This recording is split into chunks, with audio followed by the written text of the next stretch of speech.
Hello, ladies and gentlemen, and welcome to another edition of Wrestling Talks and Thoughts. I am your host, Saheem the Dream. Back at you with another edition of Wrestling Talks and Thoughts. If you guys are joining us, please drop a like, drop a comment in the comment section, and we are going to talk about some wrestling today.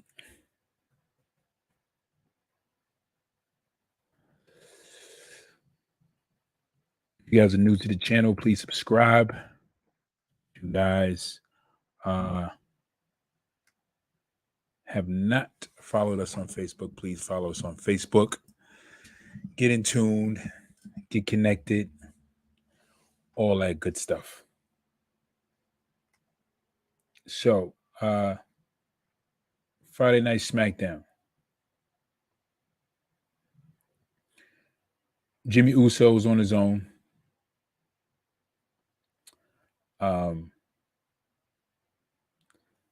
Working it out without the bloodline.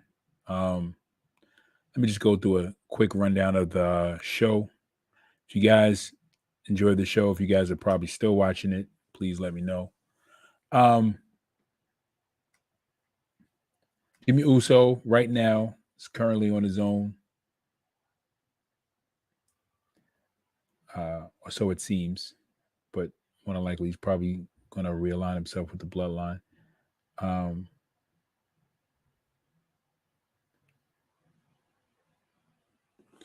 LA Knight defeats Austin Theory. Of course, there's been some rumors going around saying that, or from what I'm hearing, that LA Knight is supposed to be receiving a big push, or he's supposed to be getting a big push. I know a lot of fans are hoping that leads to a Royal Rumble win where he would challenge Seth Rollins for the WWE title. If that does happen, maybe Damian Priest cashes in his Money in the Bank briefcase. What else happened on the show? Judgment Day made their appearance on Monday Night Raw, battling the Brawling Brutes, coming out the winners. And AJ Styles, of course, wins another match.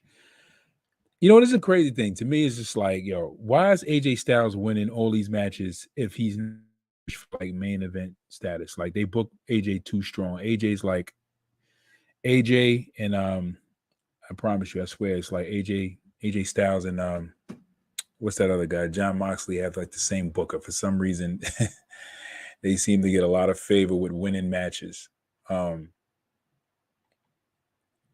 It's crazy. But yeah.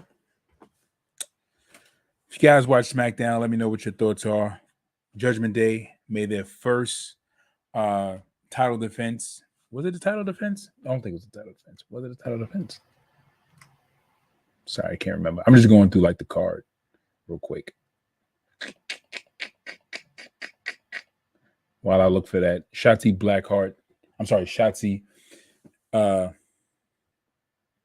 and Charlotte Flair in a tag team match against Bayley and Io Shirai with Dakota Kai by ringside.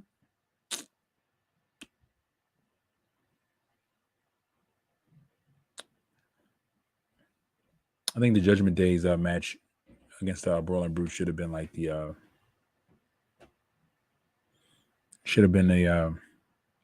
show closer.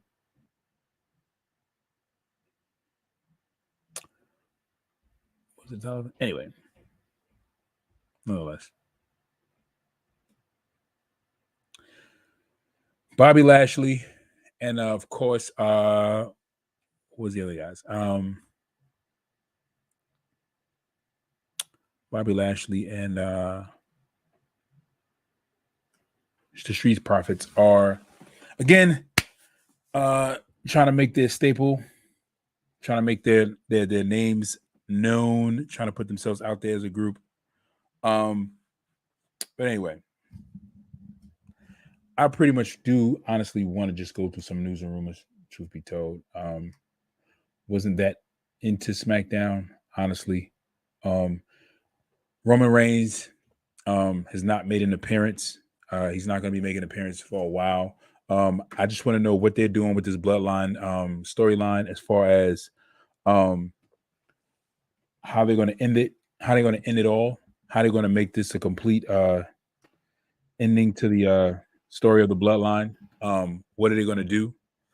What is their like build to actually putting an end to everything else? How are they going to end Roman Reigns' title reign? Who's going to be the person that dethrones Roman Reigns? Who's the person that's going to take the title off of him? That's really my main concern. As far as it goes to SmackDown, I feel like they need to make those changes. As far as the changes of what are they doing? What are they doing with the split of the bloodline? You have what's the guy name? Pete Dunne. What's the guy name again? Well, I'm gonna call him Pete Dunne. When Pete Dunne makes a change, Butch, right? When he changes from Butch to Pete Dunne, when are they gonna make that change? What are they doing with Austin Theory's character? Austin Theory lost a match to AJ Styles. Why? Don't know. AJ Styles, and that's one thing I've noticed. AJ Styles will like not appear on the show for like a minute, and then like he'll pop up out of the blue and win a match over somebody, and then just like disappear for like another 2-3 weeks, and then pop up again, win a match, and he wins matches for what reason? I do not know. I don't know. I don't know anymore. What are you talking about? You said, what am I talking about? Yeah, you said Austin Theory lost a match. Yeah, to AJ Styles. No, he lost to LA Knight. Jimmy fought AJ Styles. I'm bugging. That's what I meant to say. Yeah, right. He lost to Jimmy. Right. I mean, Jimmy. No, he beat Jimmy in the ring. But Lana says, "Hey, what's up? Who's that? Oh, come on, Charlotte. What's up, Lana? Yeah, I think and AJ Styles why is AJ winning matches? Whoa, you expect AJ to be a jobber? I don't want him to be a jobber, but why is he winning matches though? That's what jobbers do, lose. You want him to lose every night.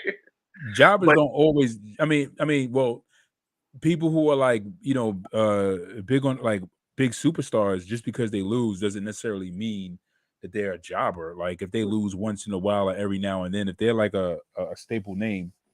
Well, it kind of boils down to the bloodline drama, where it's like, all right, Jimmy lost. Jimmy's trying to repress Roman, but he lost.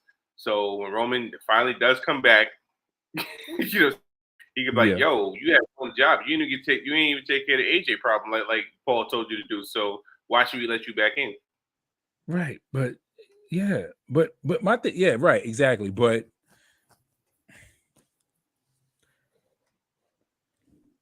the Usos just came off they didn't just come off, but they came off a strong title run for the last year, right? Held the belts for like a little bit over a year, right? Close to 2 years, right? Then they go solo. Had a strong run. Then it's like they are booked as solo performers. Jimmy's first match against AJ Styles, he loses. Why? Where's the build, right? There's more of a lifespan on Jimmy and Jay's career than it is on AJ Styles' career. AJ Styles is like almost out the door. Like, why is he still winning matches? But let's look at the bigger picture here. A bunch of matches. If he wins every now and then, that's fine. But if you ever notice, every time AJ Styles gets in the ring with any bad guy or anybody else that in your mind you would think them being pushed to them being potentially being at a position of being pushed to have somewhat of a run or build, he beats him. It's like, why is he winning? Like, why is he winning all these matches? And there's no real build to his character other than just coming out and winning and then disappearing for like a week and a half, 2 weeks, almost a month, then come out and win a match. What's the point? Let's look at the bigger picture. let's look at the potential Survivor Series build where you have the Bloodline and the Judgment Day versus Jay's team on Raw, which could be Cody, Jay, Seth, Sammy, and one other person.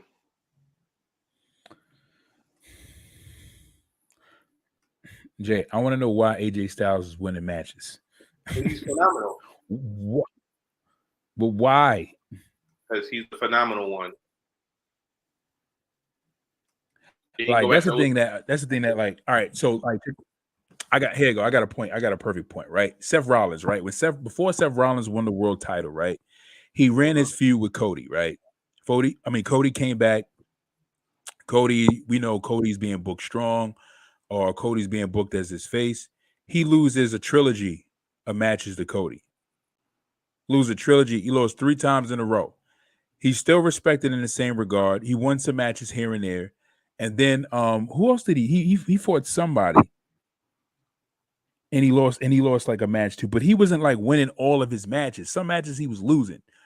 But nonetheless, he hasn't won in who knows how long. This because he lost to Solo last week. He hasn't been on SmackDown in months. Who, AJ Styles? Yeah. He lost to Solo? Yeah, he lost to Solo last week. And then what match? And then the match before that? Before Solo. I don't remember the last time he fought on SmackDown. I think the last time besides Solo, the last time he fought, he won, but he wins majority of his matches. Watch this. Check this out. I'm gonna get his win-loss record. I guarantee you his win-loss record is gonna be crazy. Yeah, he's lost more than he won. AJ Styles? Absolutely. AJ's beginning mollywop.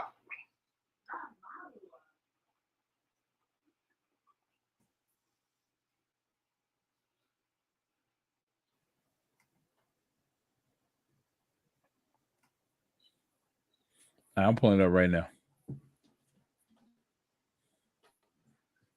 I bet you pull up his 2023 win-loss record. That's what I'm trying to pull it right now.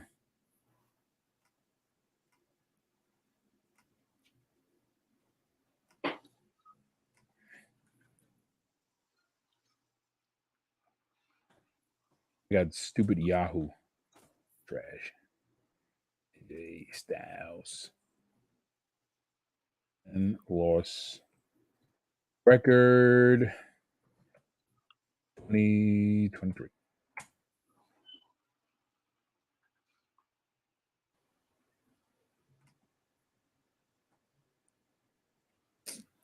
I keep taking me to Wrestle Talk. All right.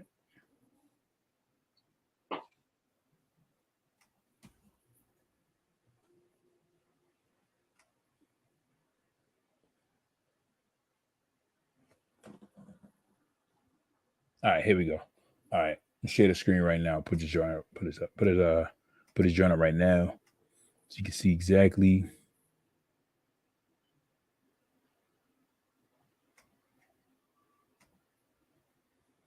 What this database is saying about AJ Styles' win-loss record. 27-18. 27-18. All right. How many of those matches has he won has he lost legitimately? Like he's been pinned. And I mean, like, there's no interference. His win rate is 66%.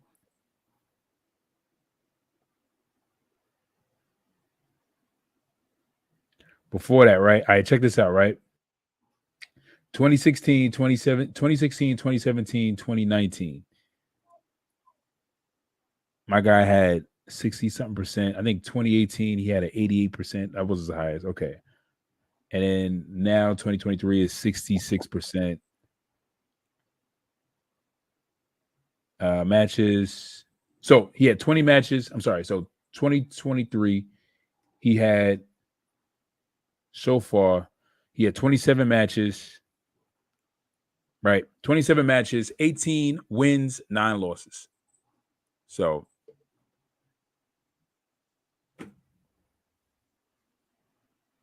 but he's not really being used like that. Why? But why is he winning big? Why is he winning? It's like it's a bit. In my opinion, it's like this, right? You got Jimmy Uso, right? Who is getting the solo run? Who's being pushed as a solo performer? Who just came or who's part of or entwined into this whole bloodline story? And how are they booking him? Are they booking him strong or booking him weak? Him not being able to get over AJ Styles doesn't really seem like he's somebody who can be of good use for the bloodline, other than just someone who will just job out for the bloodline, interfere in matches, help Roman retain his title, or just be like the guy who can't really perform at his best without his brother. It's like, so why do we? let's look at this. So, all right. So aside from last night, right? His last match was last week against Solo. He lost to Solo. His last match before that was August 11th. He beat Karrion Kross.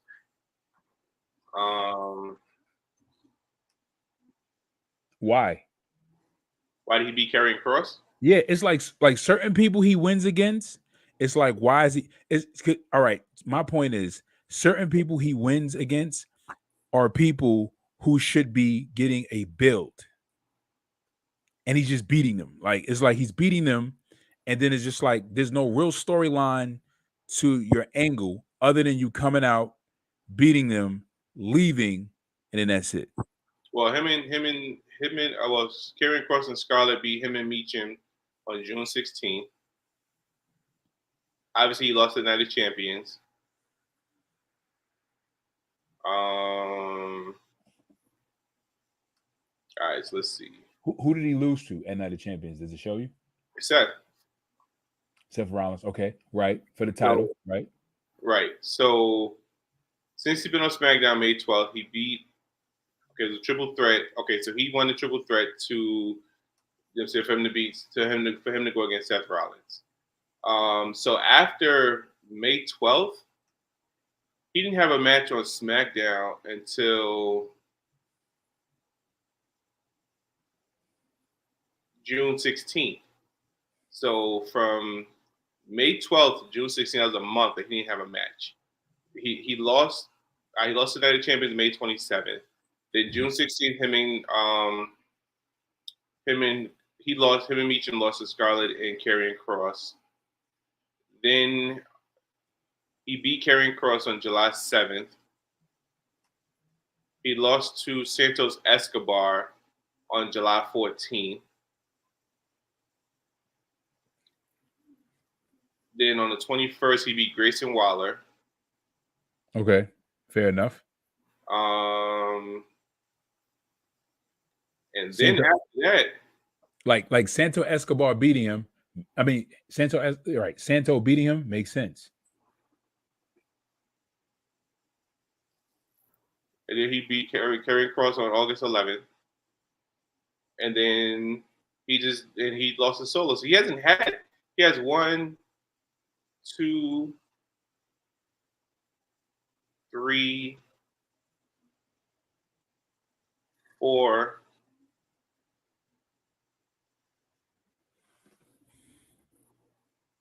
He's only had 5, 6, 7. He's only had 7 matches since the draft in May. Yeah. We're in September, so I mean, it's not like he's winning every week. You know what I'm saying? So. I screwed it. All right, whatever. Well, 8 matches, including tonight. All right, forget AJ. Forget this guy. All right. Let's go to some news and rumors.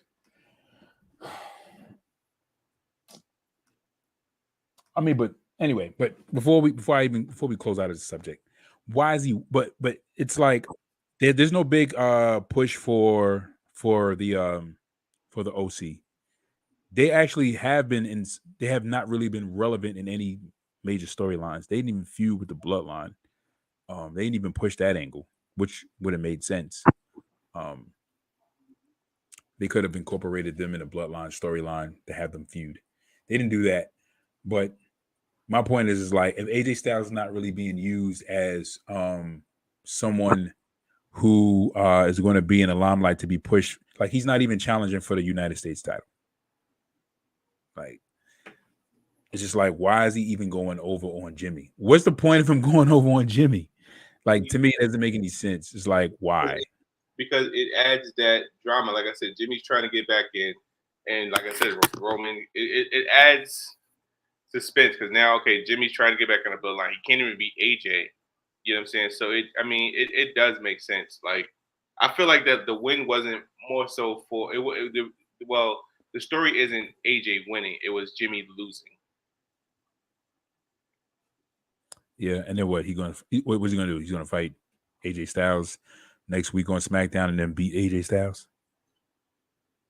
I mean, I thought they're gonna fight next week. But you know, I mean, I'm sure he's gonna either fight solo again or it's gonna be a tag match next week, and they're gonna lose the tag match.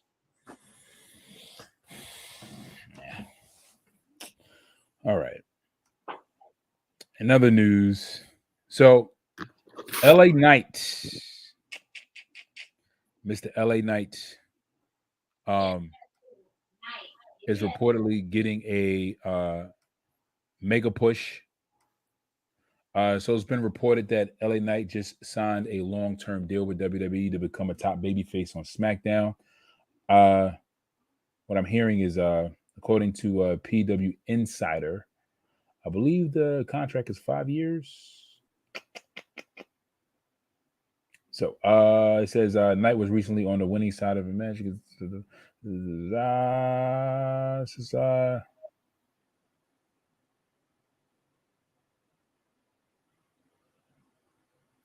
According to PW Insider, WWE and Knight have been negotiating long-term contract between the two parties, rumored to be a 5-year deal. They're near closing it already. WWE management has been high on Knight as of late, and it appears the company was waiting on the finalization of this new contract to pull the trigger on any kind of significant push for the former Impact World Champion. As it stands, with his new contract, Knight is set to be one of the top baby faces on SmackDown brand, if not the top baby face.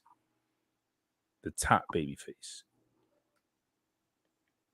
Do we even have a top baby face on SmackDown? We don't. Nope.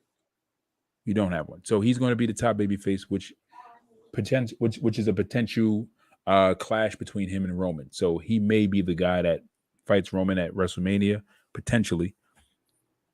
Or they might circle back around to Cody Rhodes. So if any of you guys are LA Knight fans, you guys will be very happy about that.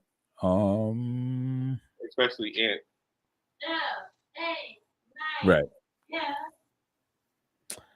LA Knight potentially.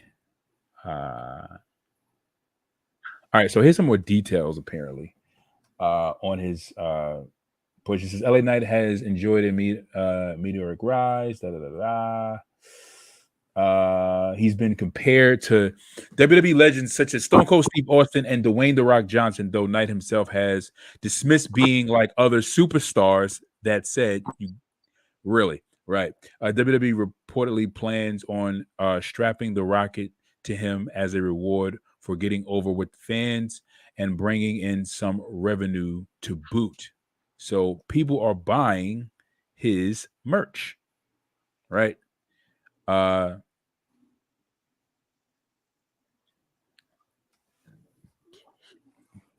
According to Wrestling Observer newsletter, Knight's merchandise sales and highly rated segments have convinced WWE management to give him a mega push.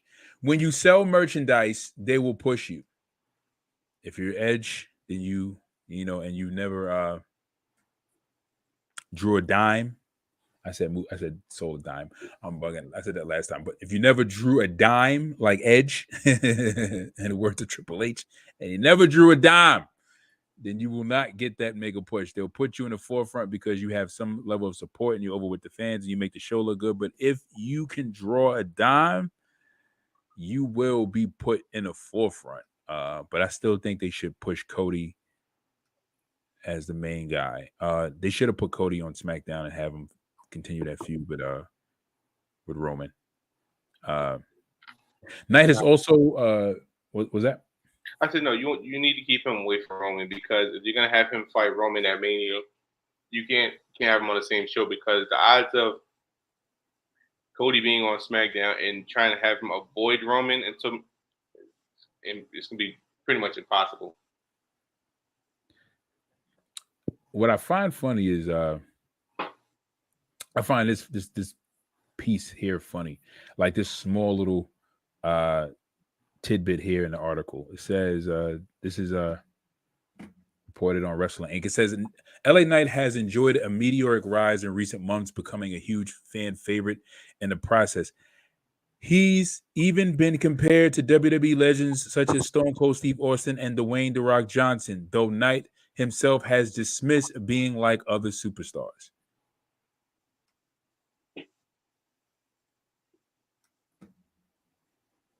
Let's see. He wears the vest like Stone Cold. Yo, bro. Bop. Listen. He wears the vest like Stone Cold, right? He wears the jeans and the boots like Stone Cold. Bro. Yeah. Only thing he needs to do is take off that. Only thing he needs to do is when he comes to the ring is take off the shirt and take off the glasses and shave his head and wear a knee brace. And then instead of dropping the person face forward with him when he kicks him in the stomach, drop on his butt and bring their head down, and we got Stone Cold Steve Austin. Replace the yeah with a what? right. Really, bro? Come on, man. He dismisses. See, like stuff like that pisses me off. Like pay homage, bro. Pay homage. And of course, he doesn't want to be compared to them because he doesn't want to be seen as a ripoff, even though it's quite obvious that he is a Stone Cold Steve Austin. He's reminiscent of Stone Cold, and I think that's the reason why fans are like gravitating to him because we can't get Stone Cold back. Stone Cold's retired; he's done. He can't compete in the ring, so he's the next best thing to Stone Cold or the closest thing. But I guarantee you, whenever we get, let me not say whenever we have Cody Rhodes, who's authentic in every way possible, from mic skills, in-ring performance to in-ring attire. He's authentic. He's complete authentic, and he's WWE grown. You know what I'm saying? And he came into his own persona in the Indies where he actually found the Cody Rhodes that he needs to be. They need to push Cody more than they need to push LA Knight. Well, Cody's on Raw, so I mean, trust me, they're pushing Cody to the sky. They should. They should. I mean, they should put Cody on SmackDown and have him run that feud with Roman. Yeah, but it's too early. It's not too early. Why is it too early? Because all right, we're in September. Yeah. So if Cody's on SmackDown, we're gonna have a match at the next pay-per-view, probably the next 2 pay-per-views. Yeah. You know what I'm saying? And then it's like if we saw them fight twice already, I'm not gonna want to see them fight again at Mania. Well, I mean, they did if they was able to pull it off with The Rock and Triple H, they could pull it off with Cody and Roman. Yeah, but that's a different era. You're comparing Rock and Triple H to Cody and Roman. Yeah, but nonetheless, even though I am comparing those, those are 2 better. They are better superstars, but all in all, like it's about how they can just have a legitimate build to continue the story on to give us some level of entertainment that ensures us that this will eventually come down to them having a match at WrestleMania versus us having an expectation of Cody winning the Royal Rumble or winning the Elimination Chamber match to go and fight Roman Reigns at WrestleMania. I think it's perfectly fine. Like you have, like the next encounter will be at War Games. How we know? How do you know that?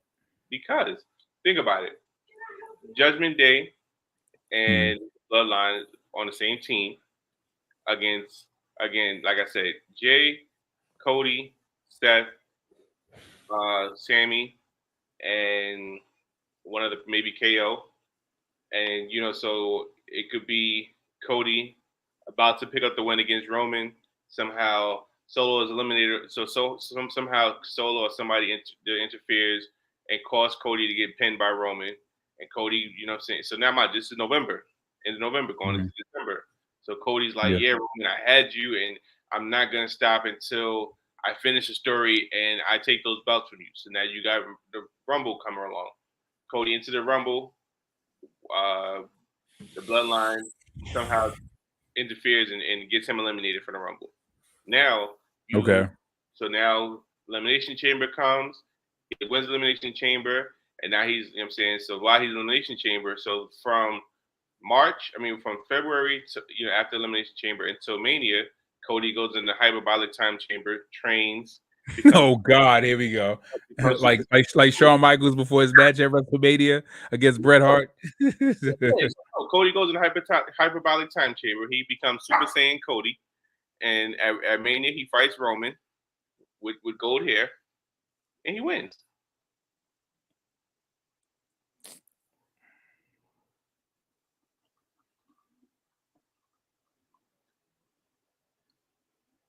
Cody Goku. It's a perfect story. I'm gonna tell you why there would be some doubt in that area. It could work, it could happen, it's possible, they can do that. The other problem is that when it comes to the skepticism of WWE bookers and just how they're thinking, we can see like the way they're thinking is that, hey, we have one of our longest reigning WWE champions that we haven't had in a while since Hulk Hogan, right? This guy, he's the next guy after Hogan to reach 1,000-day reign, you Mm. know, and this is the first time we've seen somebody reach 1,000-day reign. We can celebrate it. It's the longest modern day reign in a long time, and he's being promoted as such, right? And to them, that's money, and that's money for fans who haven't watched WWE in a while to come back and tune in and say, well, who's this guy who's been holding this belt for 1,000 days? You know what I'm saying? And then it's just like, all right, well, he must be, really strong, or he must be like the strong face.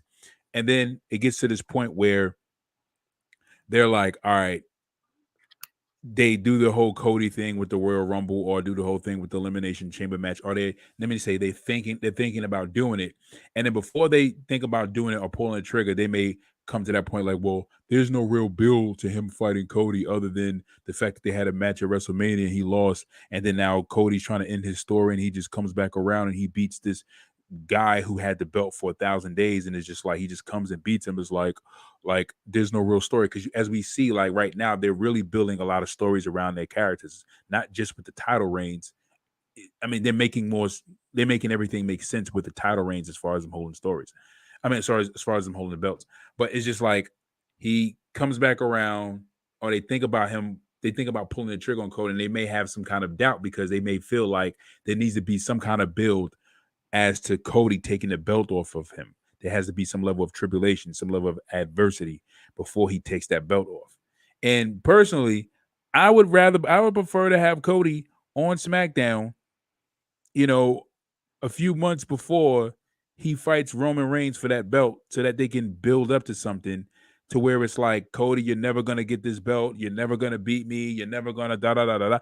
Just go through that, and it's just like it builds better drama, more of a um it builds more of a story. It adds so much more to the story to help us come to a conclusion, versus him just being dropped in a match, him dropped in WrestleMania, him winning the belt, and then it's like, oh, he finished the story. He beat Roman Reigns.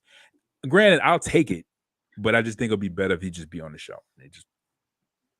So by the time we hit Mania, well, we got another 6 months. Yeah, September, October, November, December, January, March. So that's 6 months. yeah. By then Roman would have been he'll be number 3 on the longest, because he'll pass Hogan at 1,474 days. He'll be right behind Bob Backlund at 2,135 days, and Bruno Sammartino at 2,803 days. Yeah. Well, I mean, in order for him to be Hogan, he has to pull another year, No, close to a year. not Hogan's longest reign was like 1,400 days. yeah. 14 So Roman would be at. No, you're right. Hold on. So yeah, so he'll be number 1,400. two because he Yeah, has to Roman's at 1,100, because Roman's at 1,000 something now. 100 and something, 1,100 and something. 30, 60, 90, So he's got to pull like another 15, like 10 1800, months. 1800. Yeah. And honestly, truth be told, Or he'll pass Bruno Sammartino you said second. what? If he He'll goes pass what? Bruno Sammartino because Bruno will be at 1,237 days. So he'll be right behind Hogan. Oh, okay. I got some other got another article for us to sink out teeth into. Dave Meltzer puts forth a crazy idea if WWE doesn't sign CM Punk. Let's get into this, right? It says it was announced this past weekend at AEW that the AEW CEO Tony Khan had fired CM Punk following his backstage altercation with Jack Perry at a historic All-In pay-per-view event.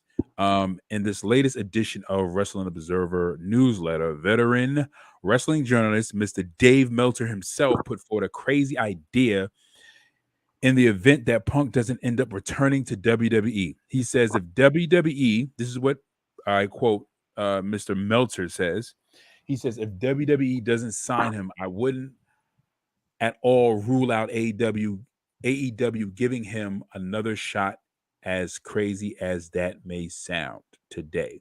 For those same reasons, although that would be very difficult, Meltzer wrote. Meltzer mentioned that Punk's signing proved to be very big for Khan's promotion. He wrote in this week's WON, if you draw money in this business at one point, people will always give you a chance to do it again. Meltzer feels that those who believe that Punk's wrestling career is over are probably going to be proven wrong. He's right.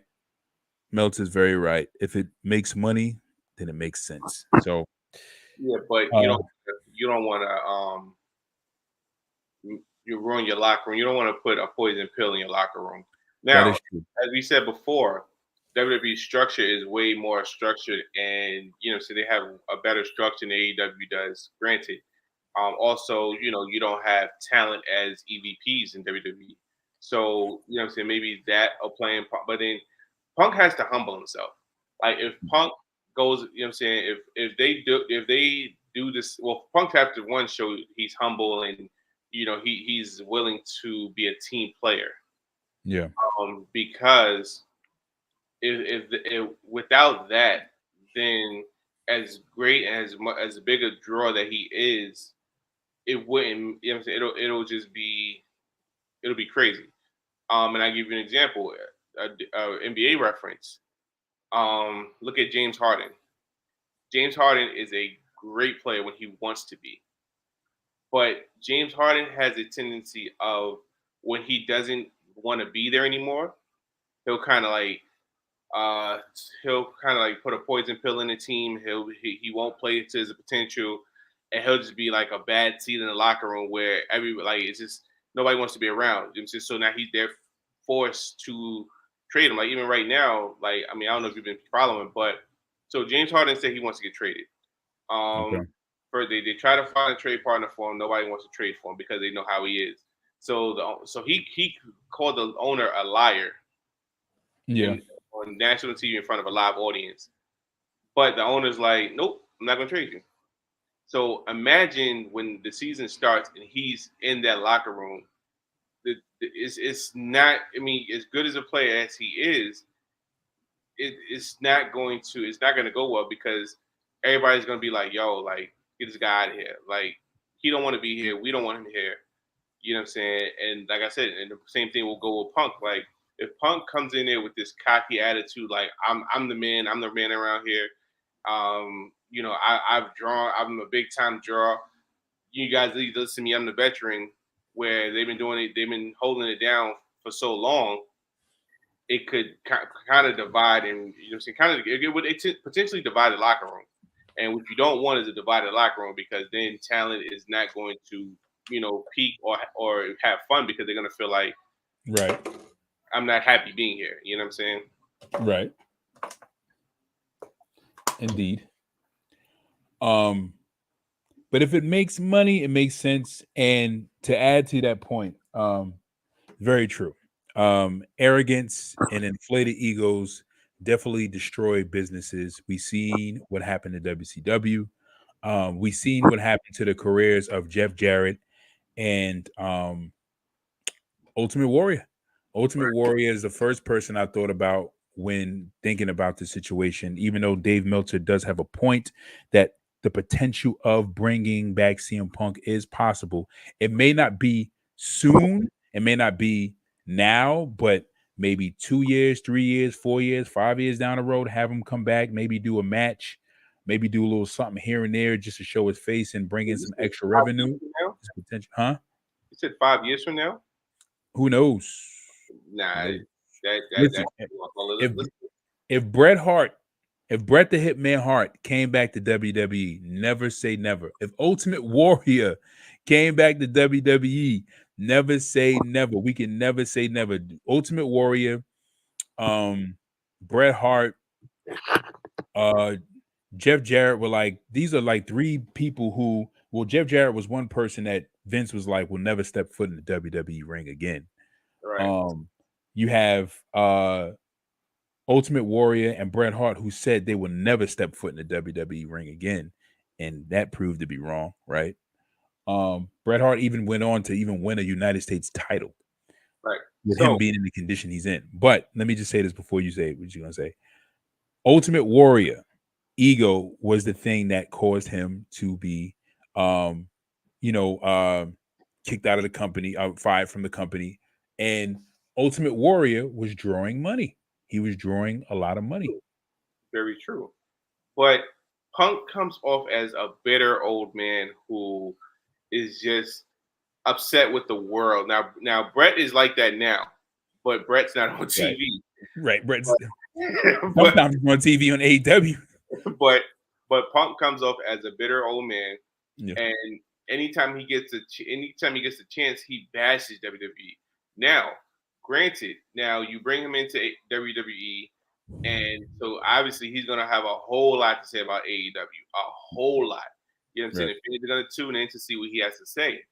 But now you said 5 years from now, Punk is 44. Do we really want a 50-year-old Punk trying to have matches? Listen, we took a 60-year-old Flair in a ring having matches. Well, don't make it. There's no excuse for that. Flair was 50 something. As a matter of fact, Flair was the oldest person to win the WWE tag title. Yeah, but you gotta look at you gotta look at the in-ring styles. Like Punk does not wrestle like Flair. The Miz wrestles like Ric Flair, like real basic. Right. But what does that? What does that have to do with them not stopping Flair from performing? It doesn't. But Flair's playbook hasn't always been. You know what I'm saying? He has a wrestling style where he can, wrestle. You know what I'm saying? When he is now. Did you want to see Ric Flair wrestle? No. Yeah. But I mean, not really. But we wanted to see the Undertaker wrestle. Yeah, but see, Undertaker. The thing with Undertaker is, and I don't mean to interrupt you. And we wanted to see Hulk Hogan. And who? Hulk Hogan. Yeah, he was in his 50s. But see, again, Undertaker can pretty much call Vince right now, and whatever he asks for, Vince can give him. You know what I'm saying? Undertaker was a big time draw. So CM Punk is a big time draw. Yeah, but again, CM Punk's not going to be jumping off the top ropes and doing suicide dives at 50, and nobody wants to see Punk do basic wrestling at 50. I think Sting still does suicide dives, or not suicide dives, but I think he still jumps off the top rope. If I'm not mistaken. I don't think so. We need to confer with Ant with that one. Okay, okay, I don't okay. think. All right. Let's scratch Sting. Let's scratch Sting. Undertaker still was jumping off the top rope. Right, but at the same time, again, Undertaker's moveset was real methodical. Like you know what I'm saying. Of course, he had his little old school, you know what I'm saying, top rope move, but outside of that, you know what I'm saying, and outside of him doing the dive and over the top rope, like Undertaker really didn't go to the rope, so he can have like see, and Undertaker's moveset was his whole gimmick was he was real slow. You know what I'm saying? So with a moveset like that, you can actually go until you're 50. But again, Punk has a high flying moveset. You know what I'm saying? So Partly. you know what I'm saying? Just like prime example, Jeff Hardy. Jeff Hardy's not even 50 yet, but you see he tries to do and his swan time is not even a swan time. He's in his 40s. Yeah. A broken bird. Yeah, right. A bird that broke his wing. Yeah. Like it's one bird. he don't even flip no more. He just does a swan time and just land on the people. Like so it goes from a swan time. Matter of fact, it's not a swan time bomb. It's a swan time splash. Yeah. People still want to see Punk. They gonna see. They still want to see him. They gonna if he's 50, they don't care. They want to even if he's in the ring just talking with the mic, they want to see him. They're gonna want to see him. That's okay, but you said 5 years down the line, bring him in. I'm like, bro, listen. If Triple H is wrestling in his 40s, The Rock, I think The Rock is almost close to his 50s. They still want The Rock to come back and wrestle in his 50s. But right, exactly. But see, again, these are guys who are not high flyers. These are technical wrestlers. Well, Triple H, CM Punk does not technical. CM Punk does not have to be a high. He doesn't have to high fly in his match. The only thing he really does as a high fly in a match is a suicide dive and an elbow drop. That's like really like majority of like his high flying. He does other stuff off the top rope, but the two major things he do are the suicide dives and the elbow drop. Everything else is pretty much on the mat. Meaning he can do that now, but we're talking about 5 years from now. Yeah. Yeah, I don't know, bro. Like Undertaker, I just gave you like 3-4 wrestlers who still wrestled it in the 50s. I mean, wrestlers still wrestle in their 50s. I mean, it's not a big secret. I mean, it's possible. I understand what you're saying. Like nobody wants to see an old CM Punk, but I mean, I can't say that nobody wants to see an old CM Punk. But I just say like this. Don't be surprised if you do see an old CM Punk in the ring. Oh, I wouldn't be surprised. I would like the whole, especially WWE's motto is never say never. So I would never be surprised if he does come back. Right. You know what I'm saying? I'll be honest with you. If Ultimate Warrior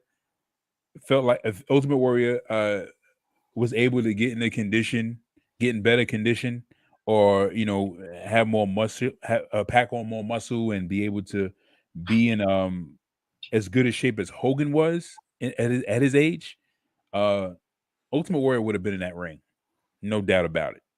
But because he used so much juice, or he was just out of shape, his body couldn't adapt to getting in shape and putting on that muscle.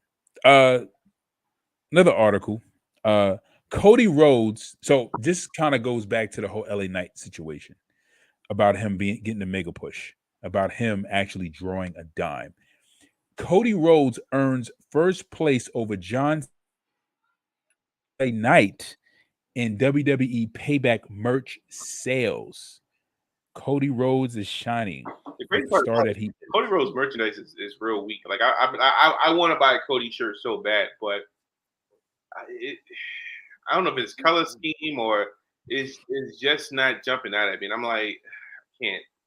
He beat John Cena in merch sales, and he beat a returning John Cena in merch sales. This is major, right? Here we go. The American Nightmare, beat one of the biggest stars in WWE history at Payback last week, at least in merchandise sales. According to Fightful Select, Cody Rhodes topped the list for individual talent merchandise sales at the premium live event held in Pittsburgh, Pennsylvania, beating out John Cena in the number 2 position and LA Knight at number 3.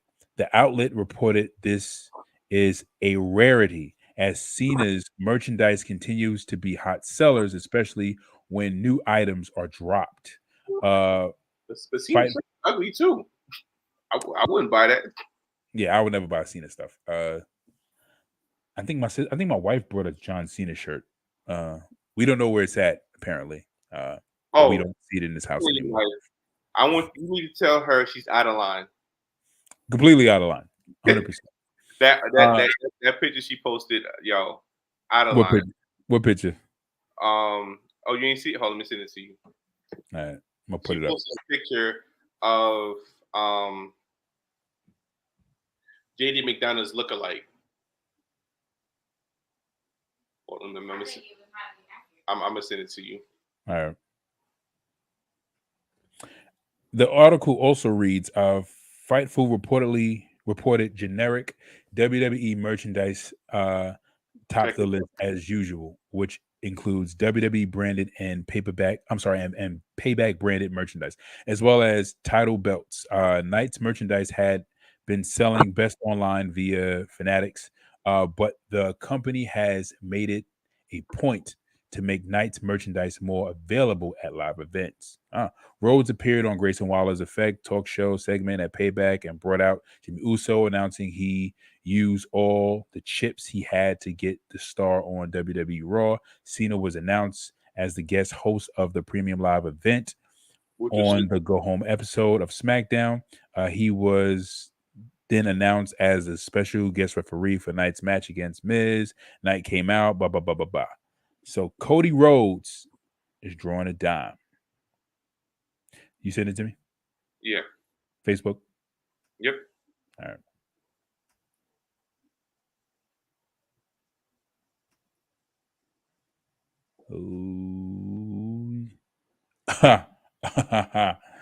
Wow. Out of line. Wow. Let's see.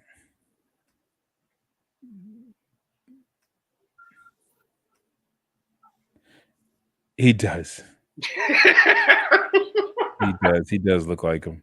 Oh my God. The chin, the head, and the body shape. I mean, the whole frame, everything to the T. Oh my God. He looks just like him. This is crazy. The only thing he's missing is just the hair. He's just missing the hair. Yeah, he does look like him. The big bad booty daddy's in the house. Ant. The big bad booty daddy. Oh, speaking of Ant, shout out to Ant.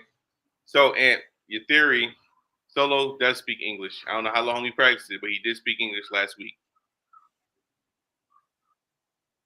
He said what? I said Ant always said Solo didn't speak English, but last week Solo spoke English. He learned it somehow at some point. He had to. He on live TV. He better know some English. Hopefully, well, I mean Shinsuke gets away with it, but Shinsuke is different. He says, Ant says he now goes by the big bad Susie Daddy. The Susie Daddy's in the house. Big bad Susie Daddy.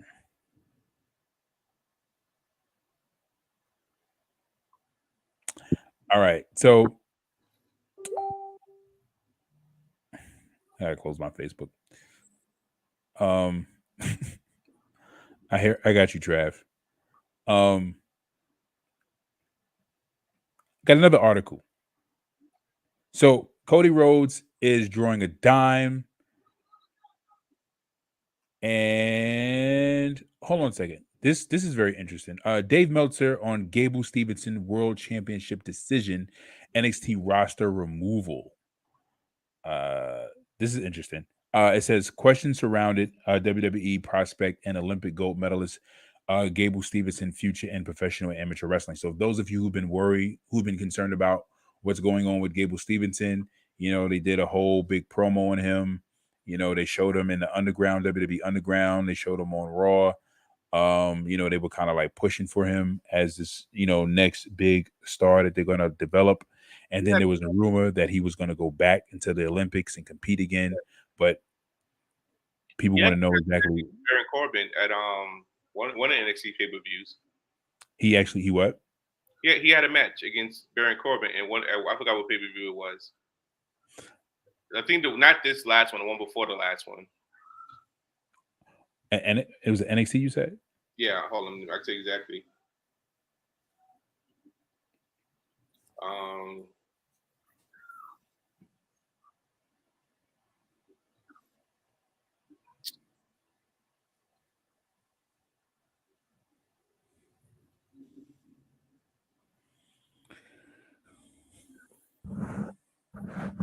All right, I'm gonna read the article so you find it. they fought at Great American Bash. Great American Bash. Mhm. So, all right, let's find out the status. It says, according to Meltzer this week, Wrestling Observer, Stevenson's pulling out of the competition. Let me see. I'm sorry. Okay, I skipped it. It says USA Wrestling announced on Wednesday that Stevenson will not participate in next weekend's Senior World Championship. It's the first of 3 phases of qualifications for the 2024 Summer Olympics. So he will not compete. He will not participate. According to Dave Meltzer in this week's Wrestling Observer newsletter, Stevenson's pulling out of the competition was a WWE decision. This is despite the fact that the company allowed Stevenson to compete in the Final X tournament in June, where he won his weight class to qualify for the Senior World Championship. Stevenson also competed in the U.S. Open Wrestling Championships in April, winning that tournament in dominating fashion. Stevenson has been under contract with WWE since September 2021, when he signed the first NIL deal in the company's history. His signing came just over a month after he won the gold medal in men's freestyle wrestling in the super heavyweight category at the Summer Olympics in Tokyo. It says the NIL contract with WWE allowed Stevenson to continue competing in amateur wrestling for the University of Minnesota, and he went undefeated in 2022 en route to an NCAA Division National Championship. Stevenson made a handful of appearances on WWE programming and was even drafted to Raw during 2021 WWE draft, right? So you guys kind of wondering what's happening. However, he never appeared on a brand, and after months of speculation about his progress in the company development system, he surfaced in NXT, making his in-ring debut against Baron Corbin in July. To this point, it's the one and only match of Stevenson's professional wrestling career. Meltzer reported that Stevenson has officially been removed from NXT roster, indicating there are no immediate plans for him on the brand. His profile is still listed among the NXT talent on WWE's website. So they're kind of preparing him for, or they're kind of in decisions right now with Gable Stevenson as far as what they're going to do with him. Are you excited about Gable Stevenson, Jay? No, Jay's not excited about Gable Stevenson. I mean, I would have loved to see him with Chad Gable initially, but at this point now, I mean, and you don't want to be too cliche, like you don't want to put all the amateur wrestlers together. Yeah.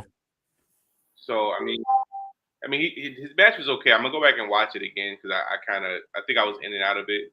But I mean, obviously he needs more training, and I mean, granted, if he goes through NXT in the NXT system and does this thing to have a couple more matches with like a Braun Breaker or a speaking of heels because he can't fight Carmelo or anybody like that, but like a Braun Breaker, have him fight Noam Dar. Even a Dominic Mysterio, guys like that to kind of like build his resume so he can get better in ring. They may, Yeah, but Dominic Mysterio.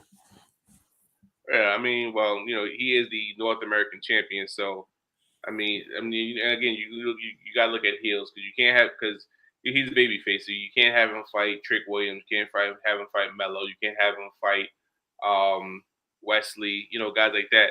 So he has to, fight heels, and Alien Dragunov, I want to say is a yeah, well, nah, Alien Dragunov will wipe the floor with him, so that wouldn't be fair to him. But Yeah, I as mean, I mean, I can't. You can't say Dragunov will wipe the floor with Gable Stevenson. He's a gold medalist. bruh, He's a I gold don't care. medalist. I don't care who he is. No, He's no, no, no, no. a champion. That was the thing. That was the thing that kind of pissed me off about Kurt Angle when he first came in. I'm like, who the hell is this guy? Yeah, he's a gold medalist, but he ain't The Rock. He ain't Stone Cold Steve Austin. And then reality had to set in. It's like this guy's a gold medalist. This guy won in the Olympics. He's a two-time gold medalist. And then when they gave him that push to win the World Heavyweight Championship, and again, he won in the Attitude Era.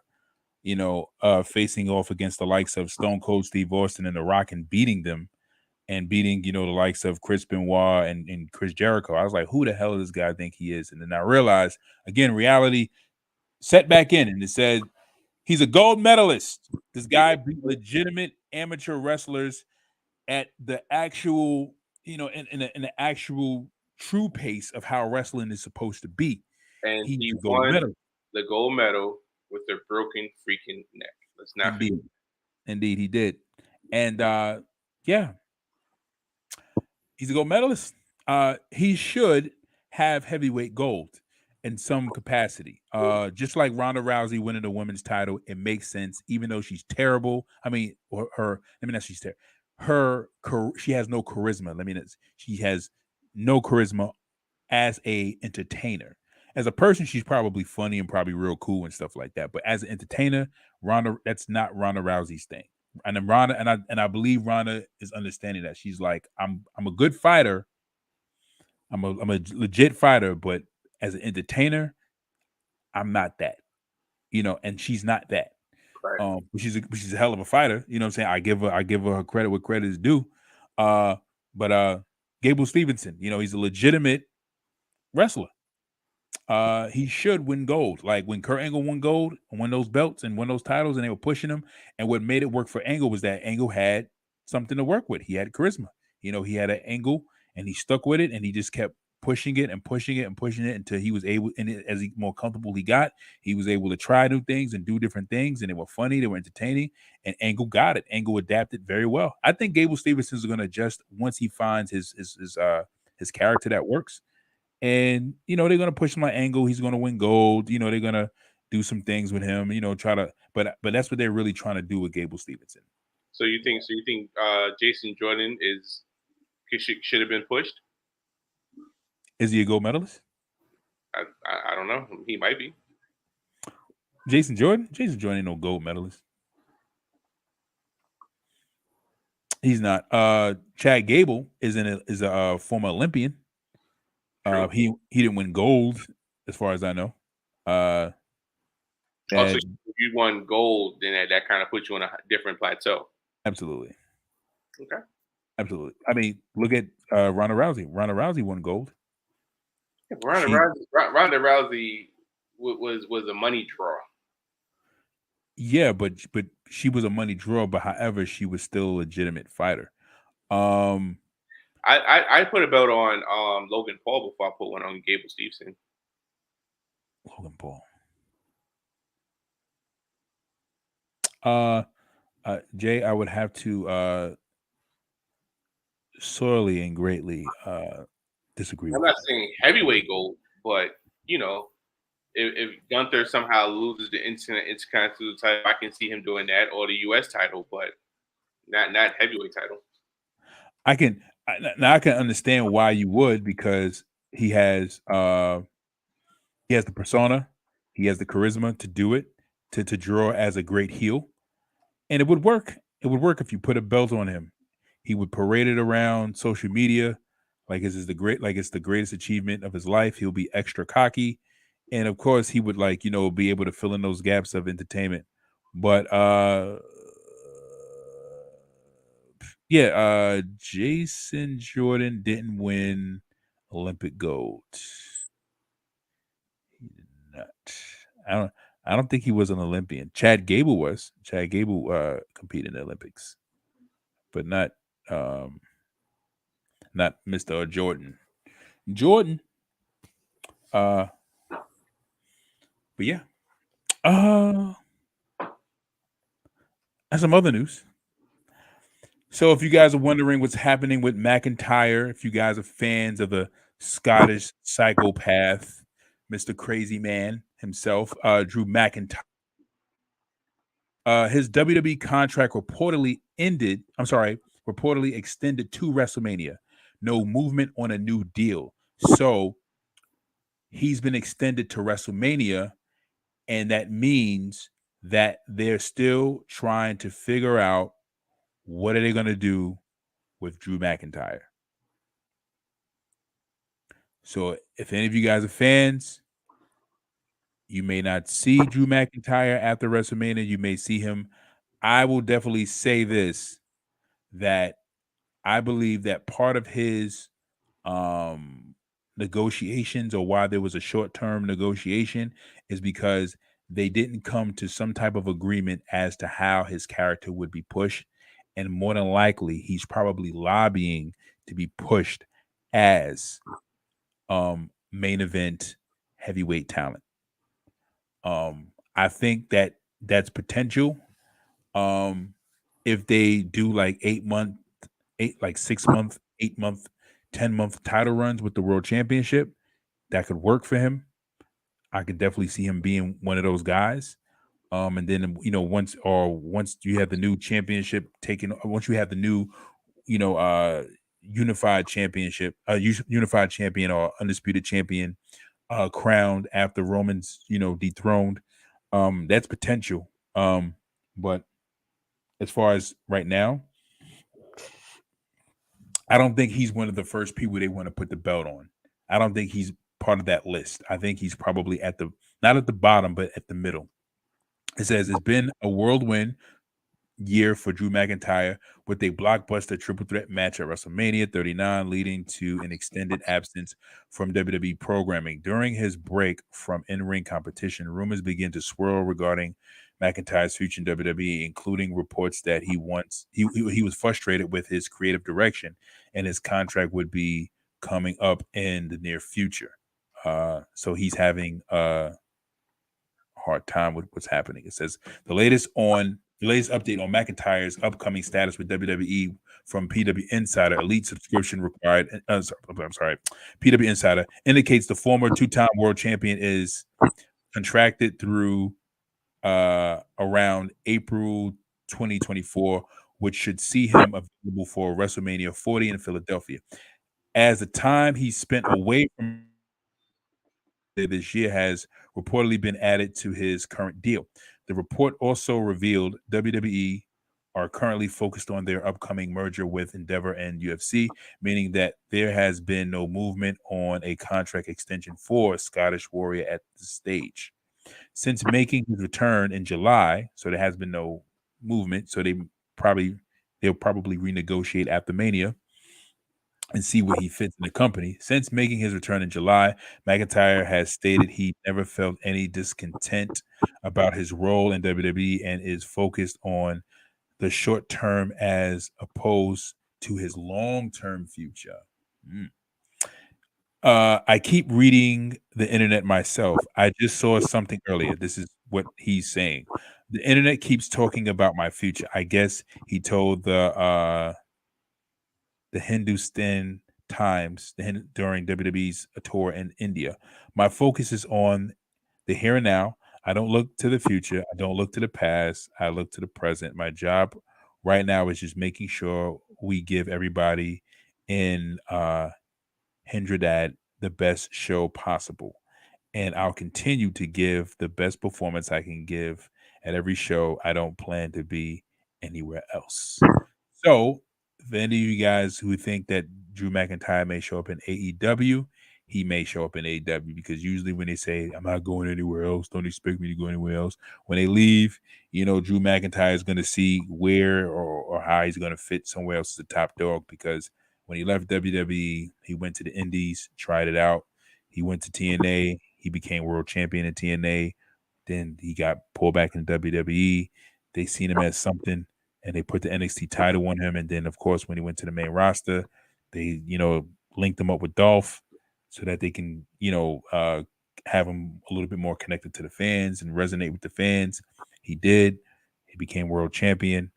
And this is my feelings. I could be wrong, but as he stated, he doesn't plan to go anywhere else. My feelings is that if Drew McIntyre doesn't get like a main event push, or doesn't get like a Seth Rollins push, so to speak, or there's no talks of him being a world champion, I think he's going to leave and he's going to go to he's probably going to try his hand in AEW. Unless he feels like, you know what, the money's better in WWE, and just do, and just probably stick to the role that he has and then try to push it to be a top performer. But I don't think Drew McIntyre is totally sold on just staying a WWE talent, personally. Okay.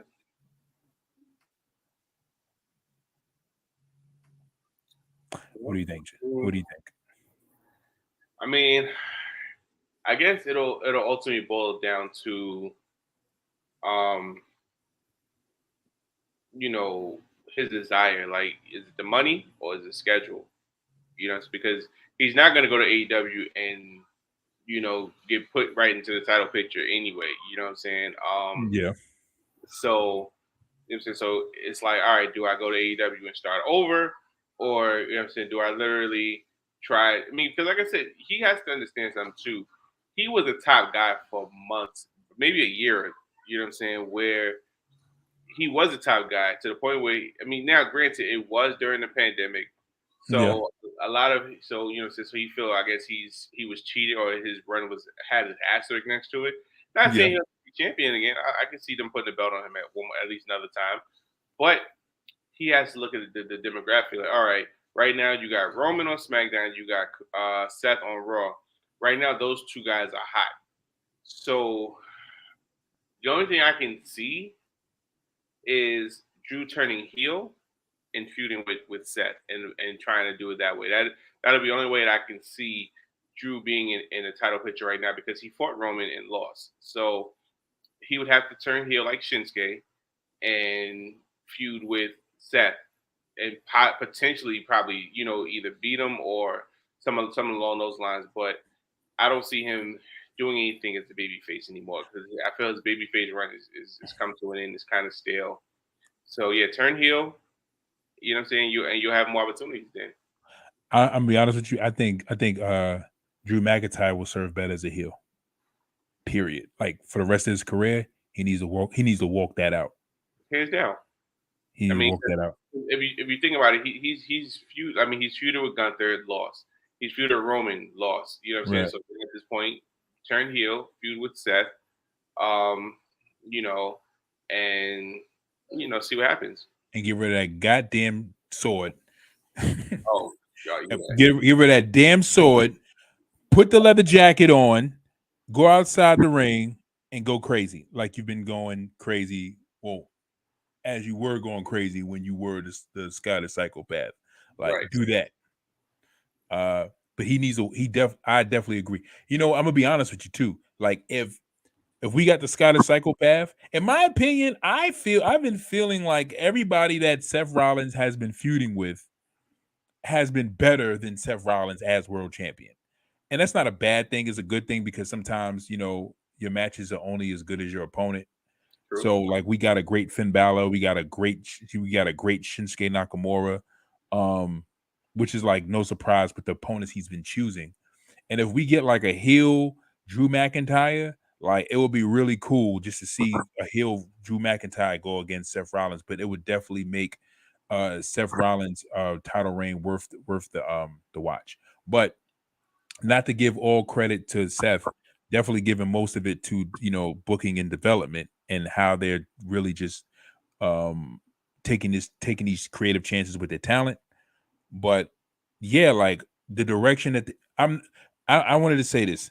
Have you noticed that Raw and SmackDown is now kind of moving like NXT? Of course. It's like even like I'm just noticing like the direction they're taking with their stories, like the build, even how they're building up toward the matches. It's like very similar. It's like it makes sense. Everything is connecting. Just like nothing just feels like it's just plot there for the most part. You know what I'm saying? Like it's just like everything just makes sense. Like they're making common threads. Sometimes we get some of those moments where it's just like, okay, like where did that come from? But for the most part, like just for the content of the show, like it just feels like everything is gelling a lot more. Right. So where are we at? Okay, so we're at the 121 mark. All right, so I'm just gonna read these last two articles and then we'll wrap it up. This one I just found very interesting. Judgment Days, because it's Finn Balor. Judgment Days Finn Balor sets his sights on next WWE honor. In the process of becoming one half of the new undisputed tag team champions at WWE Payback, Finn Balor added another impressive accolade to his resume: the right to now call himself a Grand Slam champion. As Balor looks ahead, though, he is focused on accomplishing even more in his WWE career. On WWE's The Bump, Balor and his Judgment Day cohort, Damian Priest, reflect on their recent success as a faction and personally as well. According to Balor, the Judgment Day are keen on elevating their stock even higher in WWE. In the meantime, Balor is also yearning to reach some individual goals too. We're not looking back at the past. We're not dwelling. This is what Balor saying. We're not dwelling on the present, Balor said. We're looking forward to the future, and there's a lot more goals that we need to accomplish. For me personally, King of the Ring is something that not only escaped me in Saudi Arabia against Xavier Woods 2 years ago, that's something that still I need to check off the list of accomplishments I want to achieve. Maybe sometime down the line, I'll go to follow my good brother here and pick up the Money in the Bank I said briefcase next year. As Balor alluded to, Priest is the current men's Money in the Bank briefcase holder, which guarantees him a title opportunity of his choosing at any point over the next year. Though Priest has made some attempts to cash in a briefcase, he is yet to fully commit. While Priest potentially waits for the right moment to cash in his title shot, he and Balor now find themselves on the top of the tag team division as well. So Balor wants to win gold. I wish he would just came out and said gold. But so Balor still has his hopes on gold. So maybe him not winning the world title was not his decision, or he didn't take part in that decision. Real quick. Oh yeah, last but not least.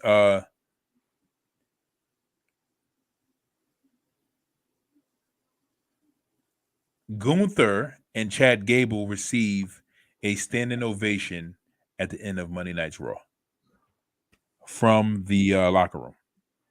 When they get behind the curtain, they get a standing ovation.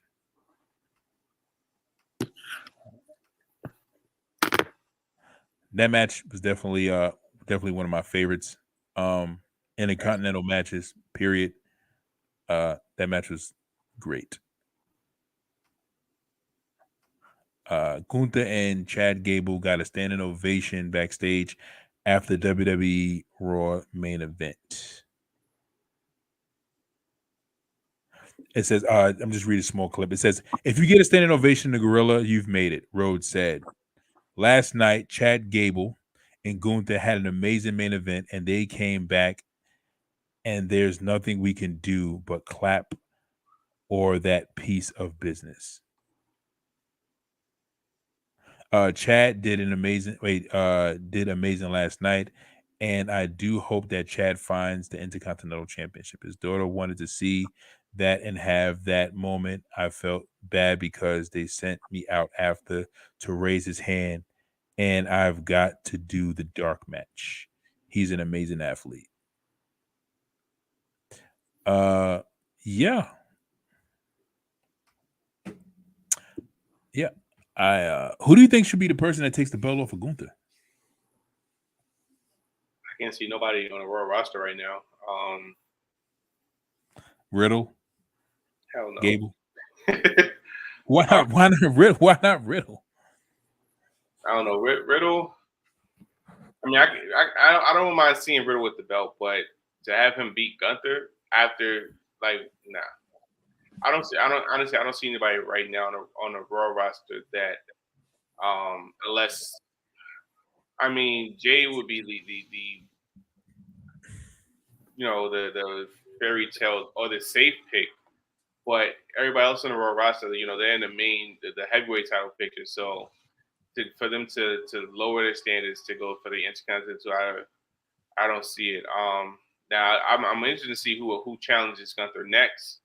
Yeah. But I don't know. Like I've looked up and down the roster. Like, I don't really see anybody that I would be like, yeah, that person should dethrone Gunther. So Yeah. I don't know. I mean, now if it's like a triple, now I can see him losing without losing, like in a triple threat match, and he's the one that not pinned. I can see them doing something like that and Riddle getting it. But as far as actually pinning Gunther, no. If they book Jay right and have him, go over on his matches against most of his opponents, him taking the belt off of Gunther makes sense. I can see a babyface Austin Theory maybe.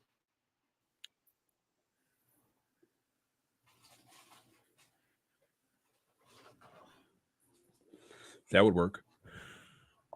But honestly, I feel like with Austin Theory, before they turn him babyface, they need to keep booking him strong. So that way, because it's it's always the same thing with every heel. Like, every great heel that has been booked strong, and then when they turn face, everybody goes crazy for him because they know that when because it's the potential that they see in his face. I mean, in his heel, it's the potential they see in him, and they buy into that potential when he turns face. Like, yeah, like he's face now. Oh man, yeah, like that'd be cool. Like just to watch him win matches because we know he's great as a heel, but let's see how he is face because we would like to cheer for him because we know this is the guy that's going to get the job done because when he was a heel, he was getting the job done. So imagine if he really just, lived out that potential and just like really, wrestled and put some real effort into the matches rather than cheat. So yeah. Yeah. Any news and rumors, Jay? Nope. All the ones I've seen you touch base on. So there is one last one. One last one. If you want to know more about it, this one last one did catch my eye. I was happy about this one. It wasn't really anything reported by WWE, but it's something that's supported by another superstar, and it says why Bully Ray says that WWE may have Shayna Baszler on the right track.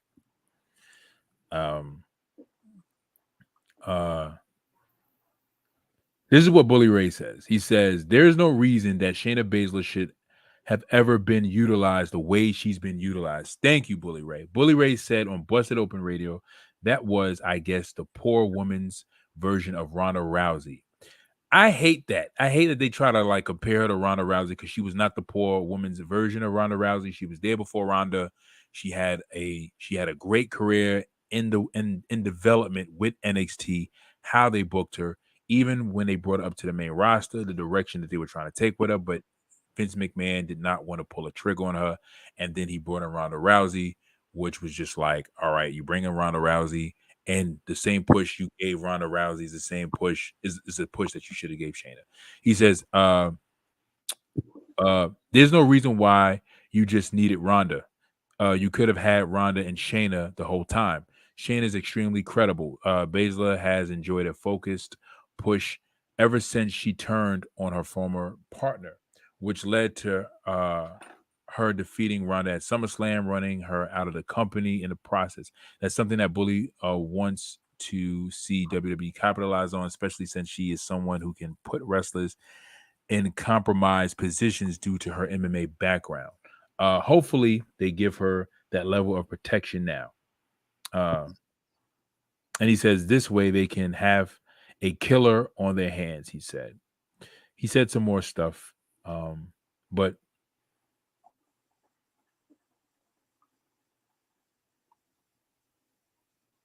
yeah, pretty much he's just pretty much saying like since her work in NXT, her coming to the main roster, they gave us a glimpse of what she could be.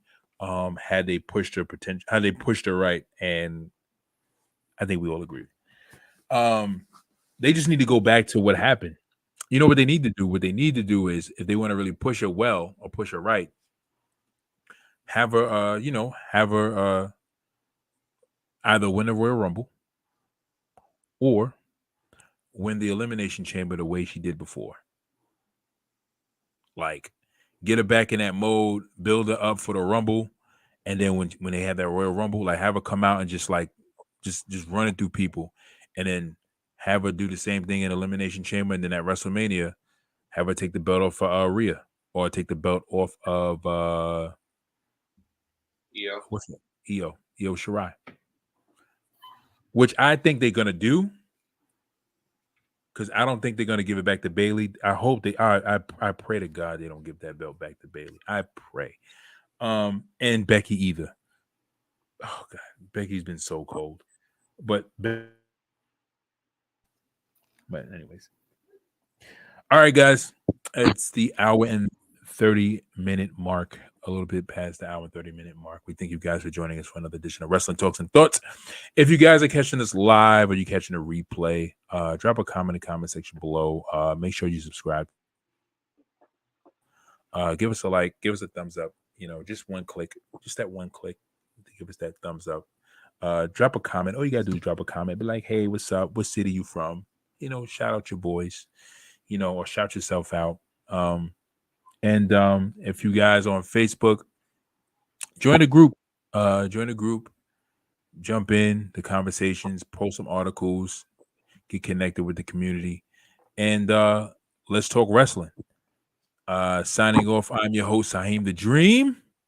Your boy, the protege, J Mac Main. And we will see you guys later. Arriba Dirt Cheat.